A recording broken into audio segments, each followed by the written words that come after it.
Tashmë vetëm pak ditë në ndajnë nga viti i ri shkollore, ndërsa të gjitha shkollat e qarkut të Beratit po bëhen gati për të pritur nxënësit, shkolla e fshatit Karkanjoz në komunën Roshnik rrezikon shëmbjen. Janë 140 fëmijë të grup moshave të ndryshme që nga parashkollor dhe deri tek cikli 9 vjeçar, të cilët rrezikojnë të mos fillojnë mësimin normalisht. Shkolla e cila ndodhet në qendrën e fshatit Karkanjoz të komunës Roshnik është drejt rënimit të saj të plot. Muret e çara dhe toka që rrëshket çdo ditë dhe më shumë po çon godinën drejt rënimit total.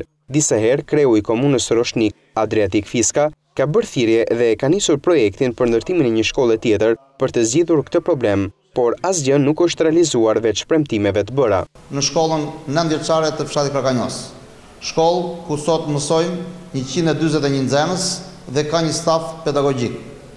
Kjo shkollë para 2-3 vjetësh ka pësuar një çarje të cilën sot shifet se është shumë e rrezikshme për jetën e stafit dhe e gjithë nxënësve që mësojnë në këtë shkollë. Komuna ka marrë masat për ndërtimin e projektit dhe çuarjen e tij në të gjithë instancat përkatëse, në drejtorinë arsimore, në Këshillin e Qarkut, prefektur, sidomos me Ministrinë e Arsimit, është kontaktuar nëpërmjet shkresave zyrtare, por deri më sot nuk është marrë asnjë përgjigje.